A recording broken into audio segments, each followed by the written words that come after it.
The All Progressives Congress (APC) Presidential Campaign Council says the visit of Atiku Abubakar, presidential candidate of the People's Democratic Party (PDP), to the United States of America, smacks of things local. Yahoo Yahoo boys do to scam their victims. For the first time after more than a decade, Atiku stepped foot in the U.S. on January 17, 2019. Breaking news video: Atiku arrives in U.S. all smiles in Siraki's company, zero comments. 3 days ago there had been speculations that Atiku stayed away from the U.S. allegedly due to the belief he would be arrested over allegations of corruption, including one by U.S. Congressman Williams Jefferson that part of the $100,000 cash found in his refrigerator was intended as bribe for Atiku for his role in helping American firm Igate secure a contract to expand broadband in Nigeria. In a statement by Festus Keyamo, spokesman of the APC Presidential Campaign Council, issued on Sunday, APC said the visit was a non-event, and nothing but a downright catastrophe because rather than dispel the fact of indictments hanging over his head, it further confirms and reinforces those facts. The statement read, in our press release issued on Sunday, December 30, 2018, titled, When the Thief is Shouting Thief, the case of Alhaji Atiku Abubakar, we correctly predicted as follows: by running for president of Nigeria, Atiku intends to get some immunity from prosecution.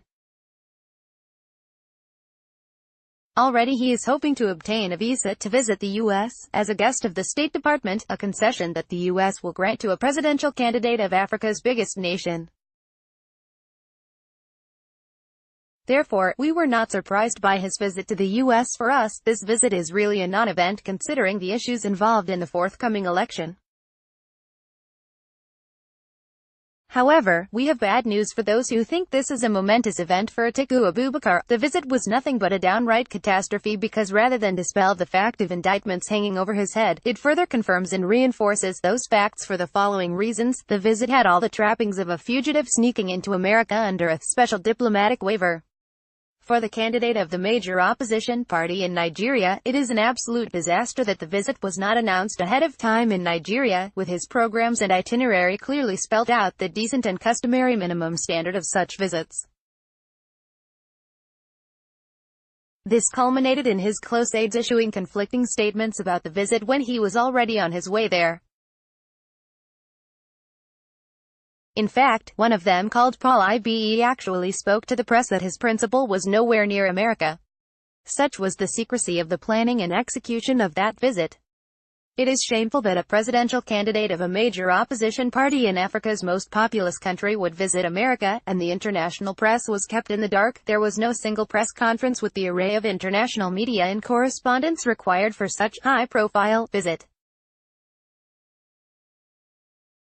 Atiku knows he has no moral stamina to withstand the avalanche of hard questions bordering on his sordid past in America. In fact, Alhaji Atiku Abubakar claims he visited the Voice of America, VOA, but only did 2 carefully packaged interviews with the Hausa Service and the English to Africa program, platforms that have always been available to him back home. How strange. In fact, both the Twitter handle @VoNews and official website of VOA did not mention any such visit of Alhaji Atiku Abubakar to their station. For news hounds, you would agree with us that such an important personality cannot walk into a news premises without reporters swooping on him.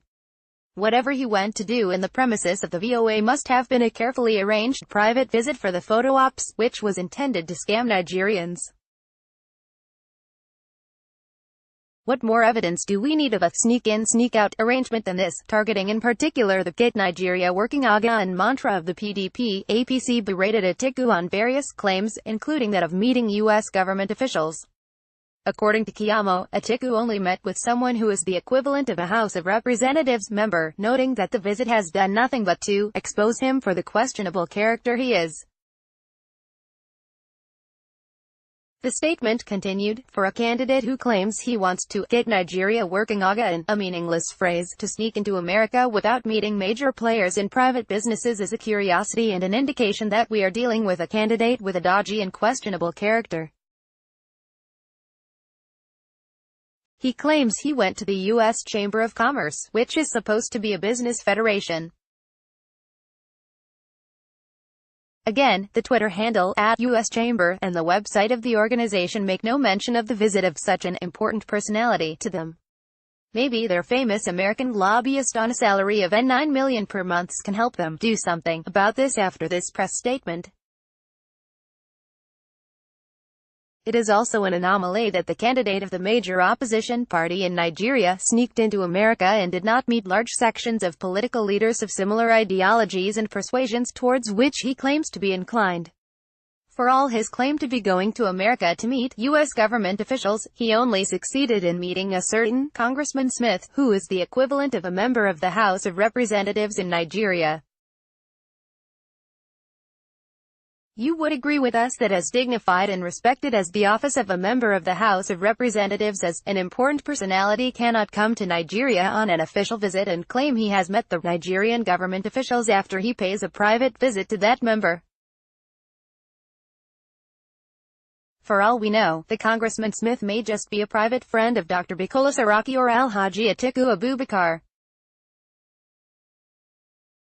That reminds us of Atiku's famous legislator friend he threw under the bus, Williams Jefferson, who taught us how to hide laundered money, which was meant for Atiku Abubakar, in the deep freezer when the cops came knocking on his door. In all, it is very obvious now that the so-called American trip was a desperate trip for photo ops. Throughout the trip, Atiku Abubakar looked cagey, frightened and on edge. We note the close support always provided by Senate President Bukola Saraki like a comforting guardian angel.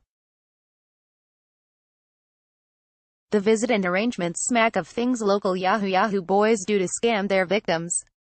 It is utterly disgusting and puerile that it has been brought into a serious political contest. Rather than being the high point of his campaign, the American visit is indeed the lowest watermark of Atiku Abubakar's campaign. It was a political and PR disaster. The statements he released from there only to the Nigerian press back home that he intends to alienate other countries and do business with the U.S. is actually the antithesis to our policy of non-alignment. For the information of Alhaji Atiku Abubakar and his handlers, Nigerians know that Nigeria is already working again for everyone and not for a few. As confirmed by him in a town hall meeting a few days before his disastrous trip to the U.S., he said he wants to get Nigeria working again, only for few of his friends who he claims he wants to make rich. If he cannot get them rich now from his private businesses, it is obvious that he is referring to the use of public funds to make his friends rich.